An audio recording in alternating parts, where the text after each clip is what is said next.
Hi to everyone out there, I'm Sebastian for GIMP Artists, and this logo isn't real.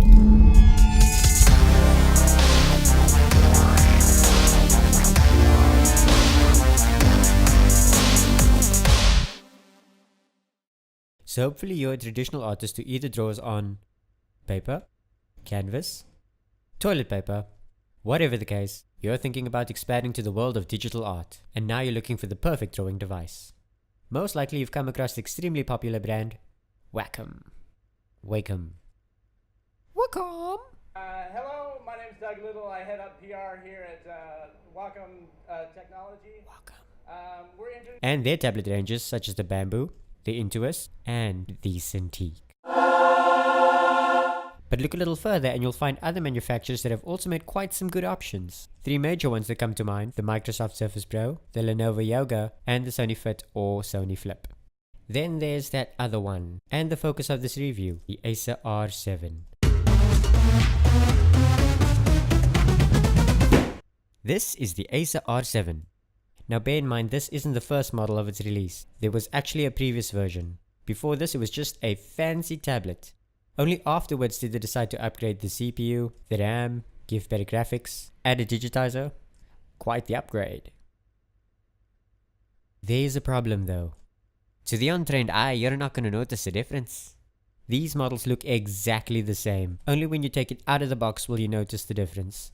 To help, I'll put this version's model number below. Write it down. As a rule, look for a G. 572G. The G means that a digitizer was added. No G, no pressure sensitivity. G stands for got pressure sensitivity.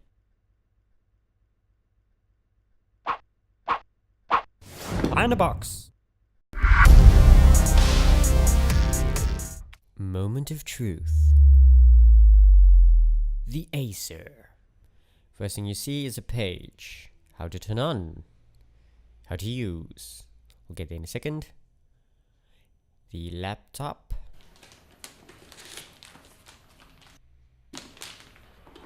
A book. Stylus instructions. The stylus. Battery. Stylus.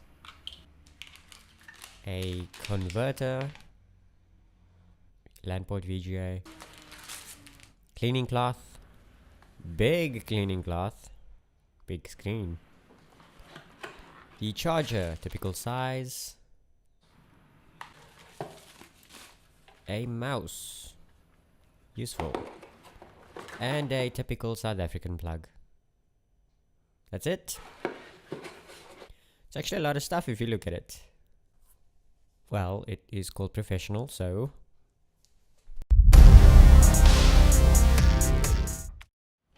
Okay, and then there's the laptop itself. Very clean look.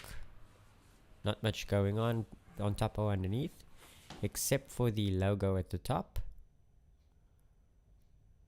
There's a gap in the front for your fingers to slip in there. Wedge it open. Ports on the left, buttons and port on the right, and vents at the back for heat dispersion. The only things you'll find underneath are the two left and right Dolby Home Theater speakers, so they are labeled. On the left you have the speaker vent, a headphone jack, two USB 3.0s, an HDMI and the proprietary port. On the right side, speaker vent, SD card slot, a USB 2.0, the volume rocker, the power button, the charger port and a Kensington lock. And there's absolutely nothing on the back because everything is on the sides. And that would explain why they got that product design award as mentioned on the box.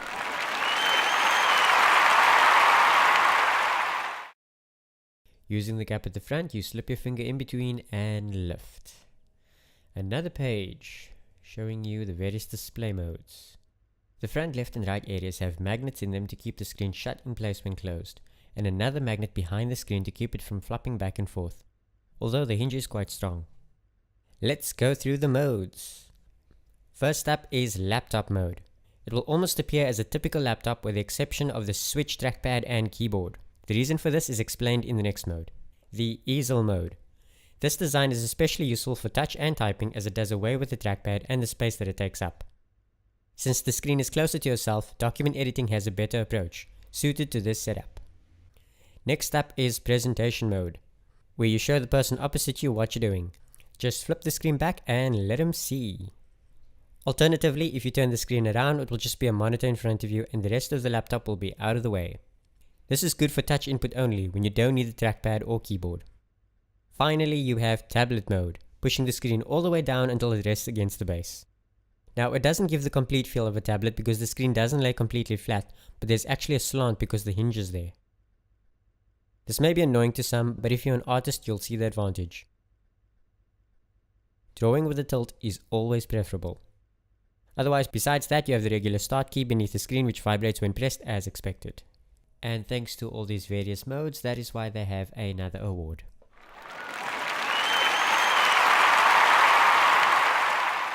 Of course, there are many placements in between the modes, like you could leave it hovering midway as the hinge is pretty strong. But these are the 4 official modes as stated by Acer. Because let's face it, no one's going to mention a feature called hanging in the air. Size and weight wise, it's not the lightest device around, weighing around 5.4 pounds or 2.4 kilograms, but it isn't that heavy either, and you should be able to support it with one arm. It is quite big for a tablet, one of its selling points in the case of an artist, but a little inconvenient for a typical user, if you're balancing it within your arms. Not that it's uncomfortable, I mean you have to be a really small person not to be able to use this thing. Here's a comparison next to the Surface Pro 3. The Surface is a 12-inch device while the Acer is around 3 inches bigger at 15.6. The difference is very clear. They're about the same thickness if you lay aside the fact that the Acer is a permanently connected screen and keyboard, which gives advantage to the Surface able to lie totally flat while the Acer will always tilt. The choice here comes down to preference.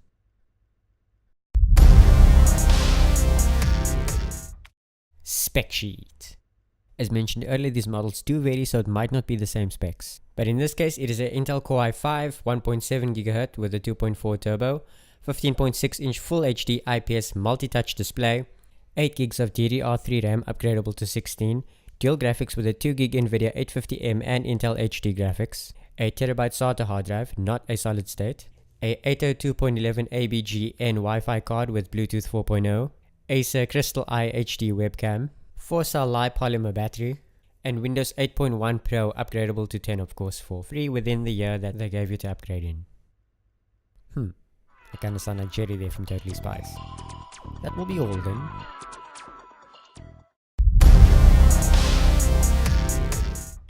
The interior of the laptop is just as good as the exterior, simple yet elegant. And the keyboard keys feel really good too. Here's a demo showing you the sound and touch of the keys.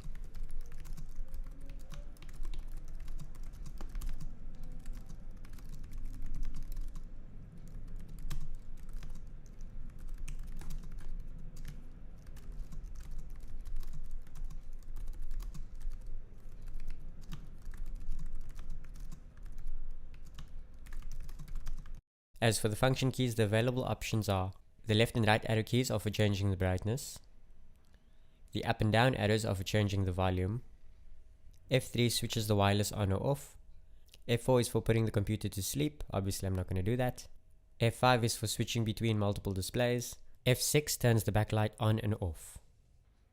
Now the screen is still on and you would be able to work, but you won't be able to see what you're doing, and it's not advisable to do this. You might just delete your 10th birthday. Just saying, you don't want to put yourself in this kind of position. So you can only switch it back on by the trackpad or keyboard. F7 is for enabling and disabling the trackpad.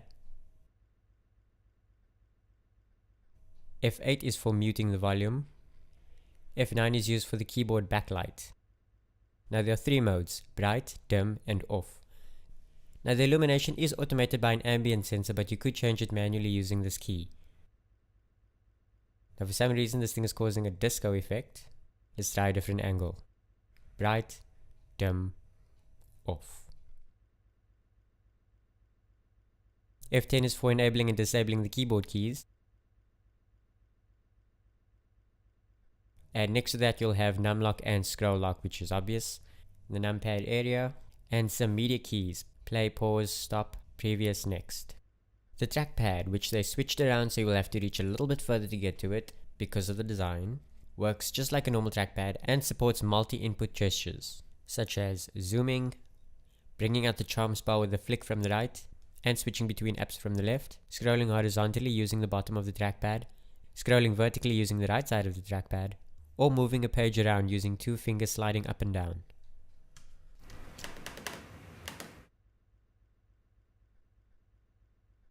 For the display, you will find it sufficiently bright. Now I say sufficiently because there have been brighter screens that I've come across, but this is still a very good amount of brightness. Indoors you will have no issue whatsoever, and you'll find yourself leaving it at about 50% brightness most of the time.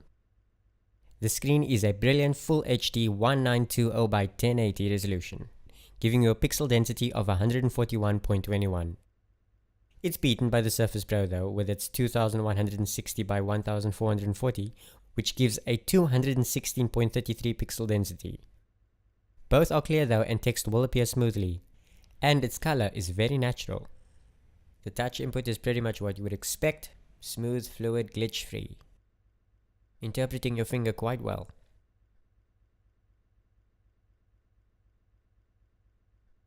For the little webcam sitting on the top, you will find it adequate for video calling perhaps.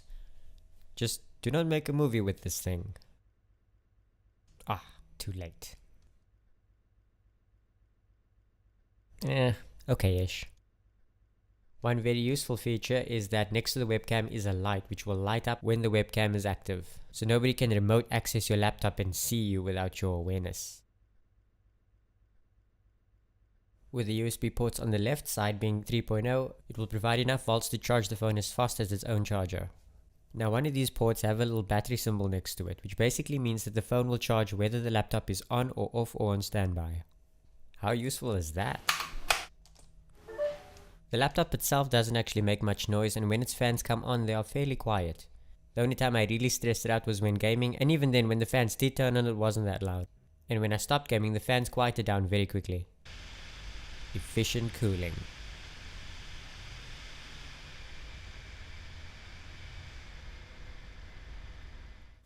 But then again, maybe I'm comparing it next to my airplane of a previous graphics card.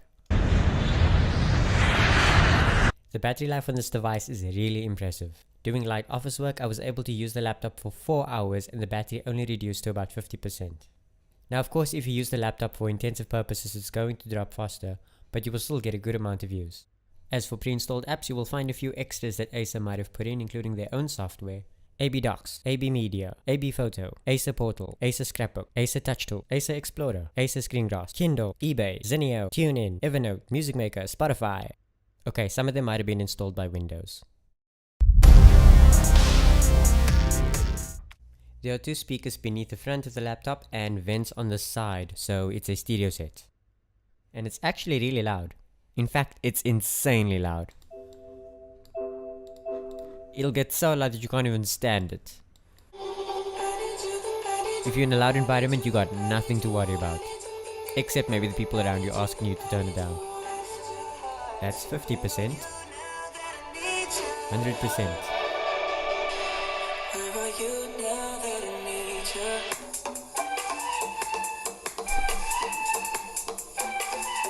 As mentioned earlier, it uses Dolby Home Theater speakers, so there is a Dolby panel for further sound enhancement.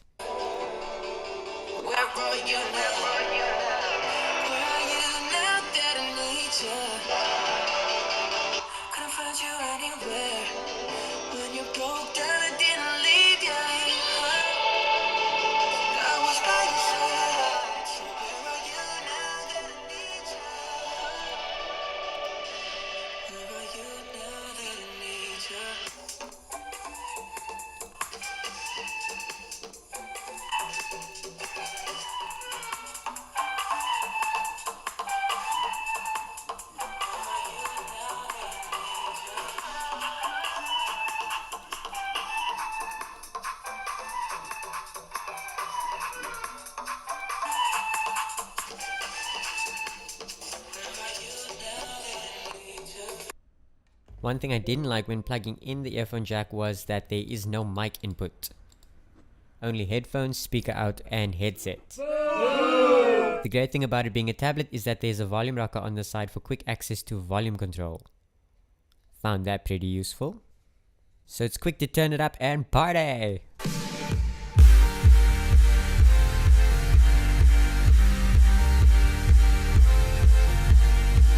For music production, the CPU and RAM seem quite capable, except when it comes to low samples. Anything below 60 milliseconds starts to cause popping in the sound, which you can hear.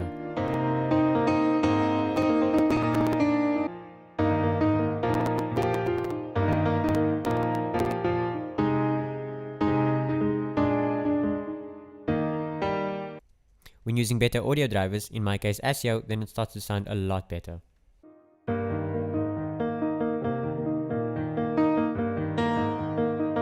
Smooth. And now for a quick music demo using the R7.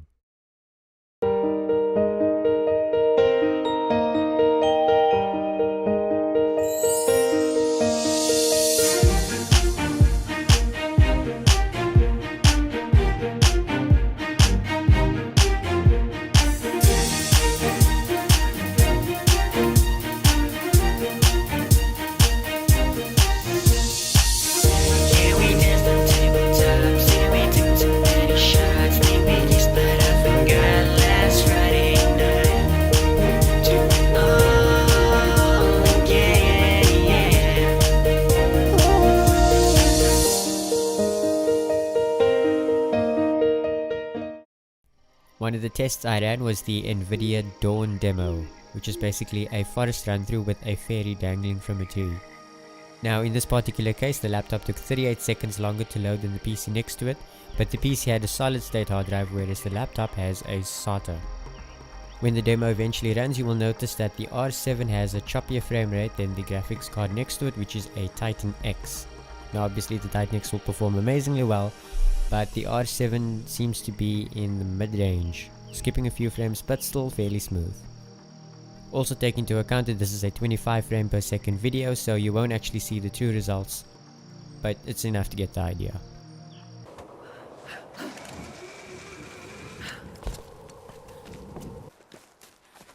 When it comes to gaming, I was able to play Tomb Raider at 30 frames per second using ultimate settings, which then increased to 40 frames per second when I used Ultra instead. That basically disables Lara's hair effects. Dress effects, as they call it. Then I was able to achieve 60 frames per second when switching over to the high setting, which is still full HD, just there are a few settings that are turned off. Beps and Nikoi. Pofale Nardu. Sukuni Lazar. When it came to The Sims 4, there was no real need to change any setting because even at the best quality, the game ran at 100 frames per second. But I can probably blame that on my pathetic house that I built, which contained just a kitchen with hardly anything in it. He's gonna die. And yes, that is a Sims 3 cover because I have the digital version of The Sims 4. So, wrong cover.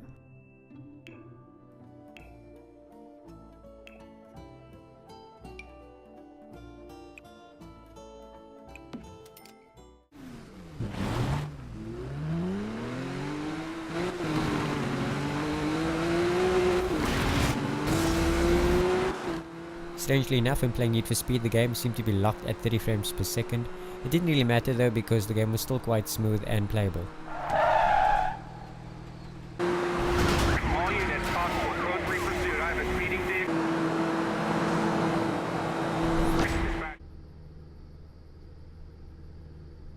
Even though we prefer the highest resolution possible, having a 1080p screen has its advantages. For example, mirror cloning. I'm moving!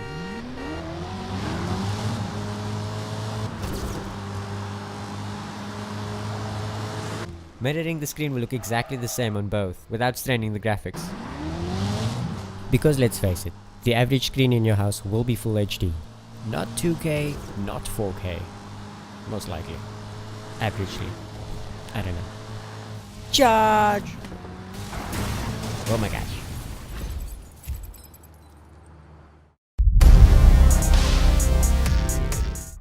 On the subject of multi-screen setups, you'll be surprised to know that the R7 is capable of displaying not 1, not 2, but 3 screens! Oh! 3 screens. Just plug in the HDMI cable, plug in the converter, which will have the VGA port, plug that cable in on the other side, and boom. All at their native resolutions. Imagine your workflow with 3 screen setups. Now that is a lot of display space. You can watch Iron Man 1, 2 and 3 at the same time. Or Transformers, whichever you prefer. Because the graphics card is that awesome. Of course, if you were to watch a very wide video like this, you would need 3 screens of the same size, and I don't think you'll want to go 15.6 for all 3. That would be a bit too small. Even spanning video across all 3 screens will have no issue at all. It just doesn't. The display on this device is quite awesome. I was able to play a 4K video without stuttering or jerks. By default, it uses the Intel HD graphics and uses Nvidia as the renderer when it comes to gaming or graphic work. You'll find the Intel graphics are sufficient for general use, and I only managed to slow it down when playing 2 4K videos side by side. But that is essentially 8K and so unnecessary because the world is still being introduced to 4K. We're slow like that.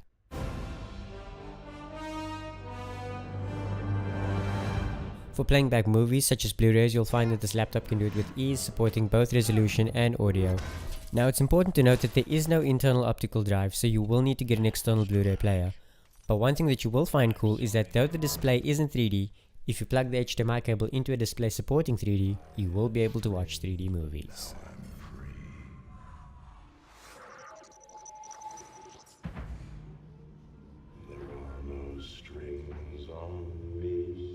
No, that is not creepy at all.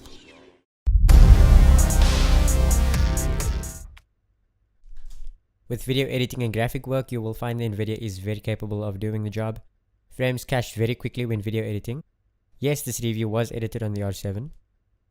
Yep, that's me. Hi me.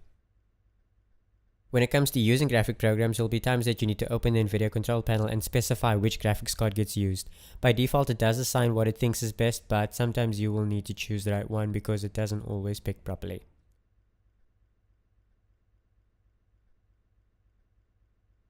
What's also cool is that this graphics card is on the support list for 3D programs, so you'll be able to render with the GPU. Which, if you're a 3D artist, you will know is a major help, because the CPU is not that fast when it comes to rendering. And not only when rendering, even when interacting with the objects in your scene, you will find it is smooth. Now this doesn't mean it's a perfect PC replacement, of course. I did experience some delay when selecting objects, and it was only when the object was selected that it was smooth, and I could edit it without issue. Wasn't major though.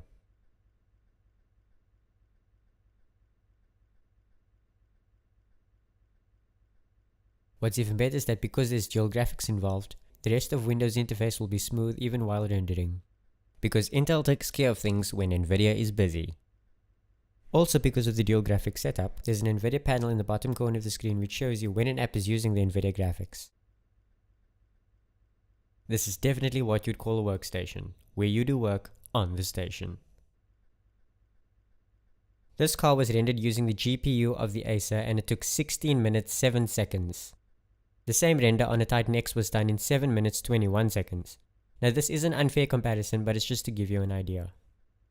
As for this library scene, the Acer's GPU was able to do it in 10 minutes 27 seconds, and the Titan X did it in 5 minutes 27 seconds. Half the time. As a further test on the CPU, the Acer's Core i5 did it in 1 hour 31 minutes and 52 seconds, while a desktop Core i7 950 did it in 31 minutes 5 seconds. Obviously GPU wins.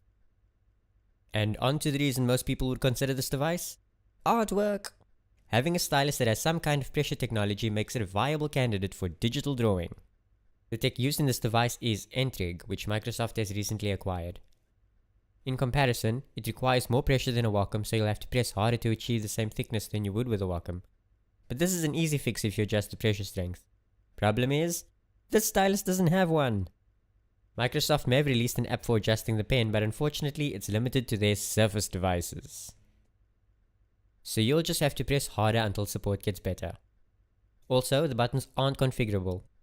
Well, perhaps it is, but there's no program for it. The front button is a right click when pressed and used in conjunction with the tip, and I have no idea what the second button is because it does nothing when pressed. I would suppose middle mouse, but yeah, doesn't happen. On the subject of tough pressure, there is an advantage to this. Pressing harder means you have a wider range of brush sizes. I found that in one brush setting I had a wide range of pressure because from my lightest touch to hardest press, there was a lot of variation in the thickness. As for the performance, this is a 6000 pixel document in Photoshop that works very smoothly. Only when I chose a brush size of around 2000 was there a major lag. Now obviously a normal person won't go that high, but it's good to know the limits.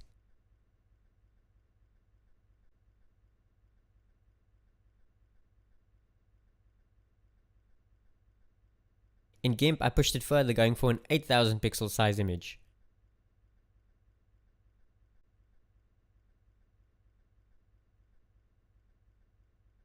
And when using an average size brush, it performed well.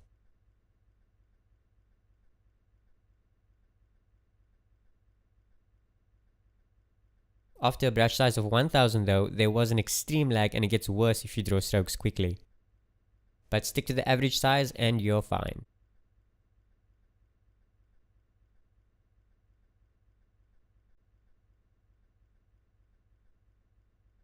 In most cases, the stroke will be directly under the nib and not lagging, as real time as paper.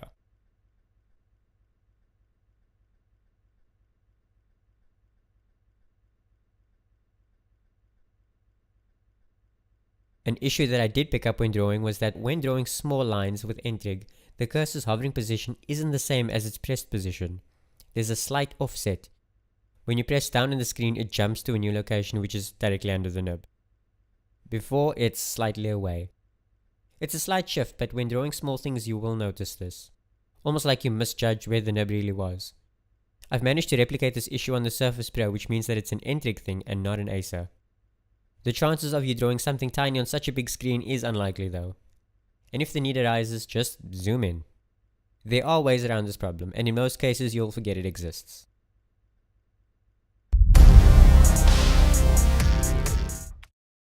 And now, some accessories that you probably don't need but is worth a mention. A mouse, if you didn't get one with the R7, because even though you have the trackpad and the touch input, nothing beats the fast, accurate clicking like a mouse. The converter, made for the port on the left, if you didn't get that either. This little device adds a VGA port, a 10/100 meg LAN port, and a USB 2.0. The stylus, if that also didn't come with the laptop. Now you could also use the Surface Pro's pen if you can't find the Acer and it will work just fine. The only difference is that the Surface pen is slightly bigger than the R7, but they will work the same. The cleaning cloth, if they really didn't give you anything extra other than the laptop. You'll be touching the screen a lot, so this is important. And because this screen is a dust magnet. Literally, I've seen it happen. I would see dust flying past when it gets nearby, I cling to you. I don't know why the dust is Japanese, but yeah. A portable keyboard for times when using the R7 in tablet mode, but still need the keyboard, for shortcuts as an example. A power bank that charges laptops, because even though the R7 has a powerful long-lasting battery, it will inevitably run out, and because it's non-removable, I suggest taking an extra backup with you. A Blu-ray drive or writer for reading and writing Blu-ray discs, or a DVD writer or player for DVDs. USB drives may be more popular, but optical media isn't obsolete yet. A 15.6-inch bag or larger with a soft cushiony material inside to keep the laptop safe. Because I don't know how this happened, but part of the R7's front scratched a little. The horror! Keep it safe, as Gandalf once said. A screen protector if you wish. You are placing a pen on a glass screen after all. A glove for the back part of your hand to aid in smooth movement when drawing on the glass panel. And finally, a laptop table. Because even though it's called a laptop and meant to sit on your lap, there are vents that you try to avoid blocking while resting it on your lap, so you end up sitting like you're about to give birth. A laptop table provides a much better workspace, giving good ventilation, and the best part? It has a cup holder. Pros and cons. Pros. Great design. Great features. Very versatile. Great for 2D and 3D artists, photographers, video editors, music makers, gamers, and even office workers.